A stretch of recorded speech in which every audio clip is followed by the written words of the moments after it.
अन्य समाचार पाटणथी गांधी आश्रममां मारामारी। चाणस्माना झीलिया गामे मारामारीनी घटना। परिवाરના 3 લોકોએ તલવારથી હુમલો કર્યો।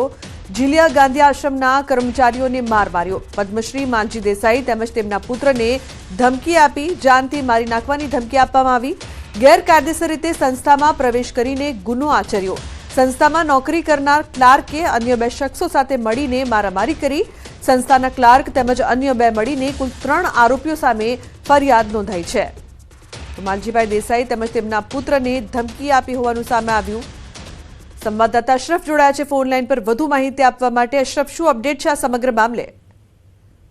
બિલકુલ, ચાણસ્માના ઝીલિયા ખાતે જે ગાંધી આશ્રમ આવેલો છે ત્યાં જે આશ્રમની સંસ્થામાં ક્લાર્કમાં નોકરી કરતા જે કનુભાઈ દેસાઈ છે તો તેમના ભત્રીજાને ત્યાં નોકરી કરવાની બાબતે સમગ્ર આ ઘટના ઘટી છે કે એમના ભત્રીજાને અહીંયા નોકરી માટે રખાવાનો, પરંતુ સંસ્થામાં કોઈ ભરતી કે એવું ના હોય એટલે નોકરી ના। આના કારણે જ કનુભાઈ દેસાઈ અને તેમના અન્ય 2 ભાઈઓ ઉશ્કેરાઈ જાય છે અને લાકડી, ધોકા અને તલવાર જેવા હથિયારો લઈને આશ્રમમાં ગેરકાયદેસર ઘૂસી જાય છે અને આશ્રમમાં રહેલ સીસીટીવી કેમેરા તેમજ અન્ય તોડફોડ કરે છે। એટલે કે સમગ્ર મામલે પદ્મશ્રી માલજીભાઈ દેસાઈના પુત્ર જે લાલભાઈ છે તેમને ચાણસ્મા ખાતે ફરિયાદ નોંધાવી છે અને પોલીસે 3 ઇસમો સામે ફરિયાદ નોંધીને આગળની તપાસ હાથ ધરી છે। ઠીક છે જી, બિલકુલ અશરફ, આભાર સમગ્ર માહિતી બદલ।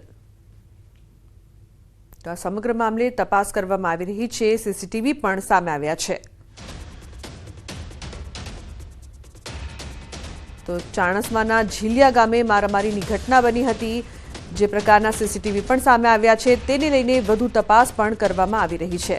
ઉલ્લેખનીય છે કે માલજીભાઈ દેસાઈ તેમજ તેમના પુત્રને ધમકી આપી હતી। ગાંધી આશ્રમના કર્મચારીઓને માર પણ માર્યો હતો તેવું પણ સામે આવી રહ્યું છે। ઉલ્લેખનીય છે કે આ સમગ્ર મામલે હવે વધુ તપાસ કરવામાં આવશે। સીસીટીવી ફૂટેજ પણ જે પ્રકારથી સામે આવ્યા છે। પરિવારના 3 લોકોએ તલવારથી હુમલો કર્યો હતો। દ્રશ્યોમાં જોઈ શકાય છે કઈ રીતે સીસીટીવી ફૂટેજમાં તલવાર લઈને એક વ્યક્તિ છે તે જઈ રહ્યો છે। ગાંધી આશ્રમમાં મારામારીની આ ઘટના બાદ પોલીસ દ્વારા આ મામલે વધુ તપાસ કરવામાં આવી રહી છે। તો માલજીભાઈ દેસાઈ તેમજ તેમના પુત્રને ધમકી આપવામાં આવી હતી। પરિવારના 3 લોકોએ તલવારથી હુમલો પણ કર્યો હતો। ઝીલિયા ગાંધી આશ્રમના કર્મચારીઓને માર પણ માર્યો હોવાનું સામે આવ્યું હતું। તો પોલીસ હવે આ મામલે વધુ તપાસ કરશે। વધુ કાર્યવાહી છે તે કરવામાં આવી રહી છે। ચાણસ્માના ઝીલિયા ગામે મારામારીની આ સમગ્ર ઘટના સામે આવી હતી, જે બાદ તપાસનો ધમધમાટ છે તે ચાલી રહ્યો છે। તો ઉલ્લેખનીય છે કે પાટણના ગાંધી આશ્રમમાં મારામારીની ઘટના। માલજીભાઈ દેસાઈ તેમજ તેમના પુત્રને ધમકી આપવામાં આવી હતી। જાનથી મારી નાખવાની પણ ધમકી આપવામાં આવી હતી। પરિવારના 3 લોકો ત્યાં આવ્યા હતા અને તલવારથી હુમલો કર્યો હતો।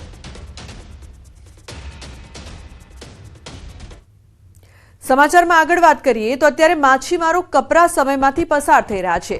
તેની પાછળનું કારણ છે આધુનિક લાઇટ ફિશિંગ અને લાઇન ફિશિંગ। આ પ્રકારના ફિશિંગમાં મોટા મોટા વિદેશી હાર્બરો નાનામાં નાની માછલી કે જે હજુ વિકાસ પણ ન પામી હોય તેને પકડી લેવાય છે, જેના કારણે સ્થાનિક માછીમારોને ભારે મહેનત બાદ પણ દરિયામાંથી માછલીઓ મળતી નથી। માછલીઓ મોટી થાય તે પહેલા જ તેને પકડી લેવાય છે। હાલ માછીમારોની સિઝન પૂર્ણ થવાના 2 મહિના બાકી છતાં વેરાવળ બંદર પર ઢગલાબંધ બોટો કિનારા પર ખડકાયેલી જોવા મળી રહી છે। દરિયામાં ઓછી માછલી, વધતા ડીઝલના ભાવ તથા દરિયામાં ગેરકાયદેસર થતી લાઇન અને લાઇટ ફિશિંગના કારણે વેરાવળ સહિત ગુજરાતના માછીમારો બેરોજગાર બની રહ્યા છે। ત્યારે સરકાર દ્વારા લાઇટ ફિશિંગ અને લાઇન ફિશિંગ જે ગેરકાયદેસર છે તેને કડકાઈથી બંધ કરાવવામાં આવે તેવી માછીમારો માંગ કરી રહ્યા છે। ડીઝલનો ભાવ વધુ ને વધુ રહ્યો। બીજું છે કે મચ્છી હવે દિવસે દિવસે ઓછી થતી જાય। એનું કારણ એ છે કે લાઇટ ને લાઇન ફિશિંગ સૌથી વધારે લાઇટવાળા જે દિવસ રાત કરી ને મચ્છી ઉપાડી જાય છે, એના કારણે મોટું વેલી પડે છે। 1 મહિનાની અંદરની ફિશિંગ હોય છે, એની અંદર 8 માણસો કામ કરતા હોય છે। જે બોટ રિપીટ પાછી રિટર્ન આવે તો ઓછામાં ઓછો 3 થી 4 લાખનો જ માલ નીકળે છે, જેમાં ડીઝલના પણ નથી થતા। જે ડીઝલના નથી થતા એના કારણે ધીરે ધીરે માછીમાર બેકાર થતો જાય છે। આધુનિક ફિશિંગ આવે જે બીજા સ્ટેટમાંથી લોકો અહીંયા આધુનિક ફિશિંગ કરે છે, જ્યારે અહીંયા પરંપરા રીતે ધંધો કરતા હોય છે। એટલે આધુનિક ધબ અને પોતે અમે ગાડું લઈને ખેડે છે ને જ્યારે એ લોકો આવે અને જેસીબીની ખેતી કરે છે, એટલે એના અંતરમાં જમીન આસમાનનો ફરક પડે છે। માછલીના ભાવ છે એ પૂરતા મળતા નથી। આજે માછલીના ભાવ જાણે 100 રૂપિયા રેબન ફિશના હોય તો કાલે 90 રૂપિયા 80 રૂપિયામાં થઈ શકે છે। એટલે માછલીના ભાવ પણ તળિયાના કંઈ નક્કી નથી, એટલે માછીમારને પૂરતો ભાવ માછલીના પણ મળતા નથી. 2-3 વર્ષથી આ પ્રવૃત્તિ રાક્ષસી વૃત્તિથી, જેના ઉપર કેન્દ્ર સરકારે કાયદો લઈ આવીને એને બેન કરેલું છે, એવા પ્રકારના ધંધાઓ ચાલુ થયા છે.